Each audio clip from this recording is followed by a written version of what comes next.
We now know the Space Force Base will be used to process deportations once Trump's mass roundups begin here. Good morning, everyone. I'm Jordan Chavez. And I'm Corey Rose. Buckley's facilities were offered up to the Department of Homeland Security on Monday. 9 News reporter Courtney Yoon joins us live outside of the base now. Courtney, ICE is already setting up there.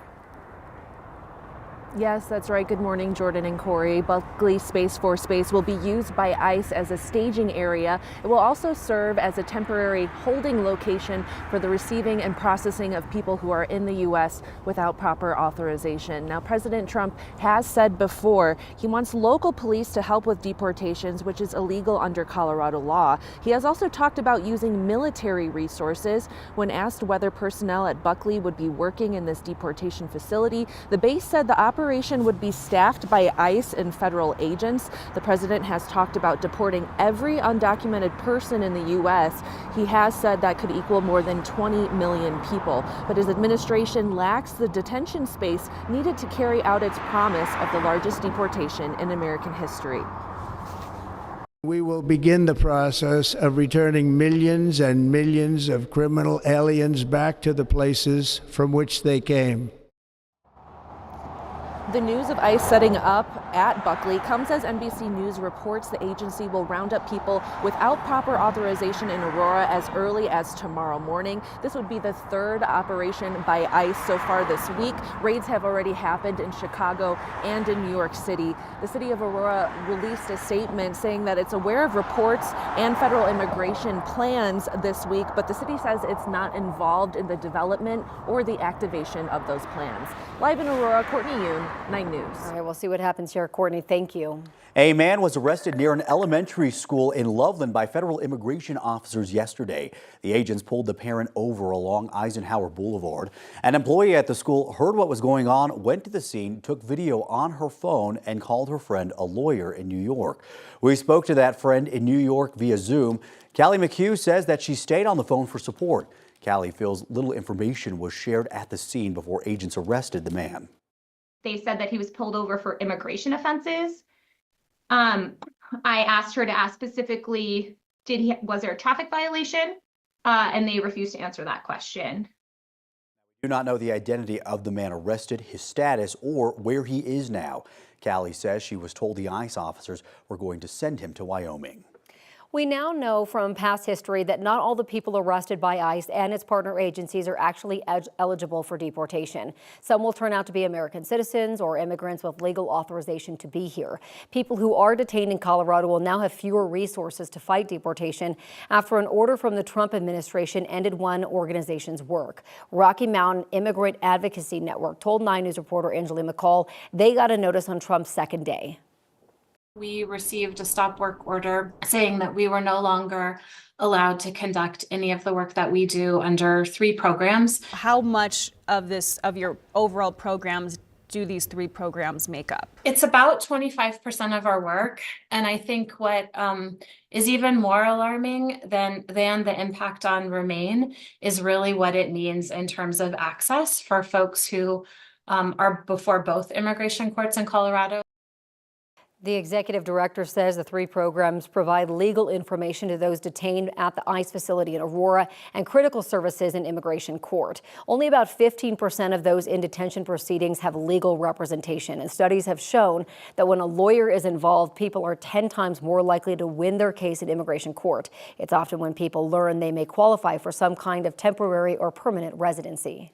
Some much needed sunshine yesterday, and we're going to get a lot more of the same today. This is a live look right now from our Coors Field cam over downtown Denver.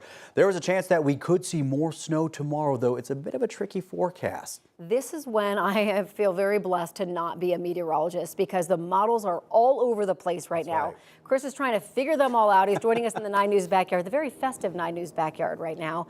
And Chris, you're saying that because the models are all over the place, we could see nothing to a couple of inches of snow tomorrow. Yeah, and by the way, I don't know if you see these extra gray hairs that are picking up from the storm. I mean, they're coming in fast and hard as is, but they're definitely getting accelerated right now. Yes, this is one of those tricky forecasts that definitely gives us gray hairs as forecasters, and I'll explain why in just a second. Today, though, that is not a stressful forecast. We're right now mostly on the quiet side for us here, and then we're in the mid-20s for Denver right now. As we head later on through today, we'll top out in the mid-40s for us here in Denver under mainly sunny skies. Mostly sunny with a high of 46 for us, and those highs for today going to top out right around 46 for us here in Denver, mostly in the 20s and 30s for us here in the high country. Radar right now pretty quiet, but as we look through the rest of our day today, we do see some snow develop for us in our southern and western mountains. That's with that cutoff low. That's going to eventually be our weather maker right here in Denver, and so by this time tomorrow morning, there's a chance we could have 0 inches of snow on the ground or about 6 inches of snow in downtown Denver. Depends on what computer model you're looking at, but of course, that's my job. That's why I'm a nerd in a suit. That's why I'm standing out here giving you the weather. I'll break down for you which computer model I think is most likely right and what that could mean for your morning commute tomorrow, coming up in just a couple minutes. Gonna send things over to Breon now for a look at traffic. Chris, thank you so much. 6:05 is your time for this Wednesday morning. Sky 9 right now giving us a live look of I-25 heading southbound. So this is right near Alameda where you could see those flashing lights. We do have our first crash of the morning, so that left lane is blocked off. We're seeing several crews there on scene, and it looks like 2 vehicles are involved. Right now, one of them heavy front end damage, but this is causing some major backups along I-25. So I do want to switch things over to our CDOT cameras just so I can show you all those brake lights that we're seeing heading southbound. You can see it right here. It looks like a big parking lot out there for those heading southbound along I-25. You definitely want to stick to that center or that right lane this morning. Switching things over to our main maps real quick, zooming into where that crash is happening. Your drive times right now, you're looking at 12 miles per hour, and it's about a 2 to 3 mile delay for those heading southbound. We also have another crash, Highway 85 at 120th for those in Brighton this morning. This crash just happened about 5 minutes ago, so you're going to see crews there on scene, and it's causing some minor backups in that area. Westbound 36, Denver to Boulder, you're looking at a nice 17-minute drive and still crash-free in that area. All right, Brianna, thank you. Former Denver School Board member Ayante Anderson is now working at a middle school in Denver. Anderson has been quietly working at Manual Middle School as a restorative justice coordinator since November. His 4 years on the school board were marked by scandals, controversies, and very public dysfunction. In 2021, an investigation substantiated that Anderson flirted with a 16-year-old DPS student online. Anderson said he stopped when he learned her age. The investigation also found that he intimidated witnesses on multiple occasions during the investigation. He was censured by his board colleagues, with the board president saying the investigation found, quote, behavior that would have been grounds for disciplinary action for any DPS employee who behaved in the same manner. DPS says hiring decisions are up to individual schools, not the district. They also want to make sure it's noted that Anderson was not charged with the crime. Anderson declined to comment. Today, the union representing King Soopers workers will begin holding votes on whether to strike. The union says contract negotiations ended 2 weeks ago without a deal. Those talks started back in October, about 3 months before the labor contract expired. They say King Soopers is not negotiating in good faith. The company disagrees, saying the union has not put forward any wage proposals itself. King Soopers also says it will invest more than $250 million in wages by 2028 if the union ratifies its offer. But if a strike is approved, a walkout could happen anytime. Also today, Denver Mayor Mike Johnston will announce his citywide goals for 2025. We don't know what those goals will be. Last year, Johnston set goals for revitalizing downtown and renaming his House 1000 effort to get more people out of homelessness. New this morning, Colorado legislators unanimously voted to rename a stretch of I-25 in honor of South Metro Fire Chief Troy Jackson.